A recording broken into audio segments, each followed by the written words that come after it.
दोस्तों, आज हमारा टॉपिक है विद्युत परिपथ, विभवांतर और ओम का नियम। आज हम इसके बारे में जानेंगे। पहला, विद्युत परिपथ किसे कहते हैं, एक उदाहरण द्वारा स्पष्ट कीजिए।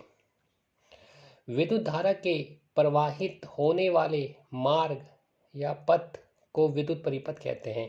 कहने का मतलब ये है कि जो करंट होता है वो जहाँ जहाँ से पास होता है उसे हम विद्युत परिपथ कहते हैं। विद्युत परिपथ हमने यहाँ बनाया है, इसमें हमने 3 सेल लगाए हुए हैं। तो यहाँ से जो करंट होता है ऐसे पास होके बल्ब से पास होते हुए यहाँ निकला। ठीक है, ये स्विच ऑन है।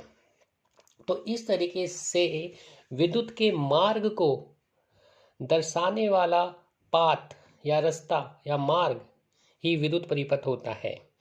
या सरल शब्दों में हम ये कह सकते हैं कि एक करंट जहाँ जहाँ से पास होता है, ठीक है, जब हम उसका स्विच ऑन करते हैं तो वो विद्युत परिपथ का निर्माण करता है, वह विद्युत परिपथ होता है।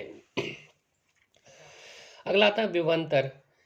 किसी विद्युत परिपथ में इकाई धन आवेश को मतलब एक आवेश को एक बिंदु से दूसरे बिंदु तक ले जाने में किया गया कार्य उन दो बिंदुओं के बीच विभवांतर कहलाता है।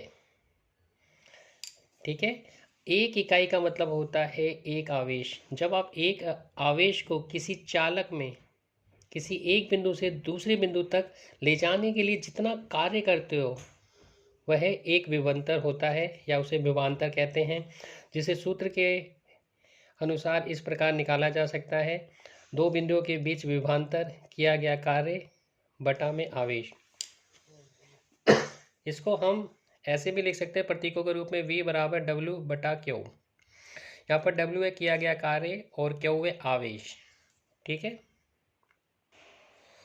अब आता है जो विभवांतर होता है उसकी SI यूनिट क्या होती है, SI मात्रक क्या होता है। इसका SI यूनिट जो होता है वोल्ट होता है, जैसे इंग्लिश में VOLT वोल्ट करके लिखते हैं, हिंदी में वोल्ट ऐसे लिखा जाता है।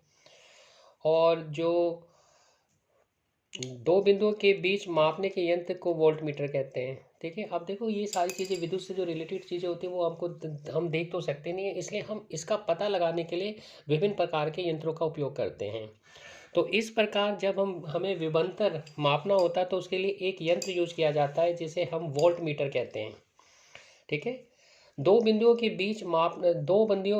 के बीच विभवांतर को मापने के यंत्र को वोल्ट मीटर कहते हैं। यहाँ पर आपने विभवांतर लिखना है, विभवांतर मापने के यंत्र को वोल्ट मीटर कहते हैं। अब आता है कि वोल्ट मीटर को हमने विद्युत परिपथ में लगाना कैसे है। तो वोल्ट मीटर को विद्युत परिपथ में समांतर या पार्श्व क्रम में लगाया जाता है। ठीक है, इसको लगाने के लिए आप क्या करते हो, जैसे कि ये विद्युत परिपथ हमने बताया, यहाँ ये बल्ब है। ठीक है, और ये विद्युत परिपथ हमने बनाने की कोशिश की है। ठीक है, तो यहाँ से हमने इसको निकालना ऐसे करके, V फॉर वोल्ट मीटर लगा दिया। ठीक है, इसको कहते हैं समांतर क्रम पार्श्व क्रम। अब क्वेश्चन आ जाता है कि 1 वोल्ट क्या है।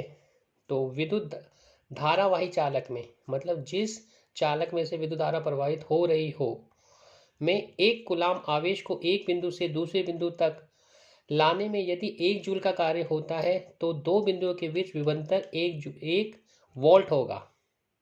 ठीक है, विद्युत धारा प्रवाही चालक में, मतलब जिस चालक में विद्युत धारा प्रवाहित हो रही हो वहां पर एक आवेश को एक बिंदु से दूसरे बिंदु तक ले जाने पर अगर कार्य 1 जूल का होता है तो उनके बीच जो विभवांतर है वो 1 वोल्ट का है। ठीक है, अब हमें कुछ विद्युत परिपथ में कुछ सामान्यता उपयोग होने वाले कुछ अवयवों के प्रतीक जानना जरूरी है। विद्युत सेल को दिखाना हो तो इस तरीके से एक बड़ी लाइन एक छोटी लाइन, बड़ी लाइन एक छोटी लाइन करके दिखा सकते हो आप। ठीक है, बैटरी दिखानी हो तो आप एक से ज़्यादा सेल लगा दो तो वो बैटरी हो जाती है। खुला स्विच दिखाना है, मतलब कि अभी जो स्विच है वो ऑफ है। बंद स्विच का मतलब ये होता है कि ये ऑन हो गया। ठीक है, यहाँ पर आपने बीच में डॉट लगा दिया। विद्युत बल्ब को आप ऐसे दिखाते हैं। प्रतिरोध जो होता है, जो हम अभी आगे पढ़ेंगे, वो इस तरीके से होता है। एम मीटर्स को, जैसा कि हमने बताया था, एम मीटर जो होता है करंट को मापने का यंत्र होता है, तो इसको हम ऐसे शो करते हैं। वोल्ट मीटर जो होता है विभवांतर को मापने का यंत्र होता है, इसको ऐसे शो किया जाता है। ठीक है, अब हमारा अगला जो क्वेश्चन है वो है ओम का नियम। ये बहुत इंपॉर्टेंट है। ठीक है, इसको अच्छी तरह करना।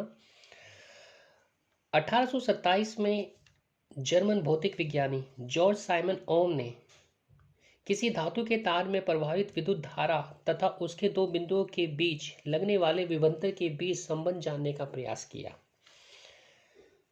ठीक है, 1827 की बात है। जर्मन भौतिक वैज्ञानिक थे जॉर्ज साइमन ओम। तो उन्होंने क्या किया, एक विद्युत परिपथ बनाया और उस विद्युत परिपथ में से विद्युत धारा प्रवाहित की। ठीक है, और जो विभवांतर है उसको मापने का प्रयास किया। तो उनका जो निष्कर्ष निकला उसी को ही ओम के नियम के रूप में जाना जाता है। ठीक है, तो इस और वो जो निष्कर्ष था वो इस प्रकार था। उन्होंने कहा किसी चालक के सिरों के बीच, मतलब चालक मतलब होता है जैसे कि मैंने बताया जिसमें से विद्युत धारा प्रवाहित हो जाती है, ऐसे पदार्थ को चालक कहते हैं। जितनी भी धातु होते हैं वो विद्युत का चालक होती है। अगर आप उसमें से करंट पास करोगे तो करंट पास हो जाएगा। ठीक है, तो किसी चालक के सिरों के बीच विभवांतर एक निश्चित ताप में, इस निश्चित ताप का मतलब है वहाँ पर जो तापमान होता है निश्चित रहना चाहिए, उसे बढ़ाना या घटाना नहीं चाहिए। अगर बढ़ाओगे घटाओगे तो तब जो इसका निष्कर्ष है वो अलग निकलेगा। तो ये हुआ किसी चालक के सिरों के बीच विभवांतर एक निश्चित ताप पर उसमें प्रभावित विद्युत धारा के अनुक्रमानुपाती होता है। ये ओम का नियम है। तो यहाँ पर हमारा एक निष्कर्ष निकल कर आया जो आपका ये हो जाता है।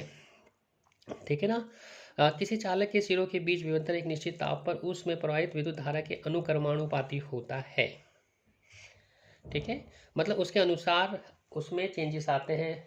ठीक है, बढ़ता है तो बढ़ता है, घटता है तो घटता है। तो देखो यहाँ पर जो v है इसको दिखा रखा है आपने। ठीक है ना, ये v जो है ये साइन होता है अनुक्रमानुपाती का। तो v जो है वो अनुक्रमानुपाती है i। ठीक है, तो इस तरीके से अब अगर इसको इक्वल करना है तो इसके साथ कोई ना कोई मल्टीपल्स होगा इसका। तो वो मल्टीपल्स यहाँ पर r लिया गया जिसे नित्यांक बोला जाता है। ये एक फिक्स अमाउंट होता है। ठीक है, अब इससे हम i निकाल सकते हैं, r निकाल सकते हैं, v निकाल सकते हैं। इन फार्मूले से ये हम आगे सीखेंगे। तो यहाँ पर v is equal to R I. अब r हमने निकाला, i को उधर लेके डिवाइड कर दिया, तो v upon I is equal to R. यहाँ पर जो r है वो एक नित्यांक है, एक वैल्यू है जिसे तार का प्रतिरोध कहते हैं। ठीक है, अब प्रतिरोध को इस प्रकार से भी परिभाषित कर सकते हो। प्रतिरोध किसी चालक का वह गुण है जो प्रभावित होने वाली आवेश का विरोध करता है। ठीक है, दोबारा सुनिए, प्रतिरोध किसी चालक का वह गुण है जो प्रभावित होने वाली आवेश का विरोध करता है। मतलब आप अब अगर आप किसी चालक में से आवेश को पास करते हो और पास करने पर अगर कोई देखिए ना उसका विरोध करता है, मतलब उसे पास होने से रोकता है, तो वह प्रतिरोध है। ठीक है, इसका ऐसा ही मात्रक ओम होता है जिसे ग्रीक भाषा के शब्द इस तरीके से दिखाया जाता है। ठीक है, अगर कोई डाउट हो तो आप दोबारा मुझसे पूछ सकते हो।